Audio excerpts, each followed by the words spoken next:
যদি বলতে চাই পানি বরফের মতো ঠান্ডা, তাহলে কি বলবো? The water is as cold as আইস।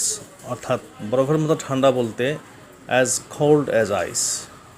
যদি বলি সে সিংহের মতো সাহসী, তাহলে বলবো he is as brave as lion. অথবা সে বাঘের মতো শক্তিশালী, he is as strong as tiger. অর্থাৎ এখানে আমরা দুই দিকে দুইটা এজ লিখব এবং এজের মধ্যখানে আমরা লিখব অ্যাডজেক্টিভ ফর্ম, যেটা ঠান্ডা, কোল্ড, সাহসী, ব্রেভ, স্ট্রং, শক্তিশালী। এভাবে লিখে আমরা এই সেন্সটা করব। এই জন্য এই স্ট্রাকচারকে বলা হয় as plus adjective plus as. কোনো কিছুর মতো দুই দিকে দুইটা এজ আর মাঝখানে অ্যাডজেক্টিভ যেটা আছে, অ্যাডজেক্টিভ ফর্ম যেটা আছে। যেমন এখানে লেখা আছে দিনের মতো উজ্জ্বল, অ্যাজ ব্রাইট অ্যাজ ডে। কয়লার মতো কালো, অ্যাজ ব্ল্যাক অ্যাজ কোল। লোহার মতো শক্ত, অ্যাজ হার্ড অ্যাজ আয়রন। বরফের মতো ঠান্ডা, অ্যাজ কোল্ড অ্যাজ আইস। সিংহের মতো সাহসী, অ্যাজ ব্রেভ অ্যাজ লায়ন। বাঘের মতো শক্তিশালী, অ্যাজ স্ট্রং অ্যাজ টাইগার। ফুলের মতো পবিত্র, অ্যাজ পিওর অ্যাজ ফ্লাওয়ার। দিনের মতো পরিষ্কার, অ্যাজ ক্লিয়ার অ্যাজ ডে। অর্থাৎ এভাবে এই বিষয়গুলো প্রকাশ করতে আমরা দুদিকে দুইটা অ্যাজ এবং মাঝখানে আমরা অ্যাডজেক্টিভ ফর্ম আমরা প্রয়োগ করব।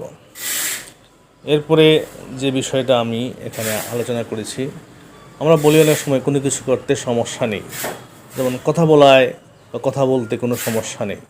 আমি বলি there is no difficulty in talking. অর্থাৎ কোনো সমস্যা নেই বোঝাতে আমরা there is no difficulty in পরে ভার্বের সাথে আইএনজি যোগ করব। There is no difficulty in plus ভার্বের সাথে আইএনজি, কোনো কিছু করতে সমস্যা নেই।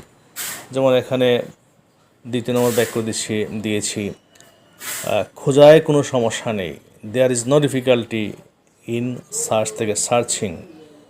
আমি বলবো সংরক্ষণ করতে কোনো সমস্যা নেই, there is no difficulty in reserving. Reserve মানে সংরক্ষণ করা, রিজার্ভ থেকে আসলো রিজার্ভিং। আমি বললাম ফুল তুলতে কোনো সমস্যা নেই, ফুল তোলায় there is no difficulty in flowering. আমরা বলব রক্ষা করায় কোনো সমস্যা নেই, there is no difficulty in সেভিংয়ে কোনো সমস্যা নেই। রান্না করতে কোনো সমস্যা নেই, there is no difficulty in cooking. আমি বললাম পরীক্ষা করতে কোনো সমস্যা নেই, there is no difficulty in checking করতে কোনো সমস্যা নেই। বর্ণনা করতে কোনো সমস্যা নেই, there is no difficulty in describing. এখন আমরা নিজেরা দেখব, নিজেরা এভাবে there is no difficulty in বলে আরও যে কোনো ভার্ব আমরা যোগ করে আমি বাক্য বলতে পারি।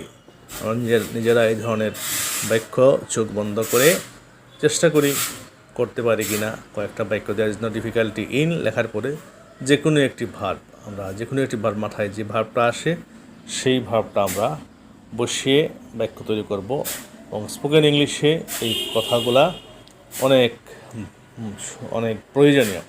আমরা যে বাঘের মতো শক্তিশালী, ফুলের মতো পবিত্র, এই কথাগুলো আমরা এভাবে কোনো কিছুর মতো আর একটা কোনো কিছু আমরা বলতে পারি কি না আমরা চোখ বন্ধ করে দুই একটা বাক্য নিজেরা চেষ্টা করব। আশা করি বারবার প্র্যাকটিসের মাধ্যমে আমাদের এগুলো বেড়ে চলে আসবে। ধন্যবাদ সবাইকে।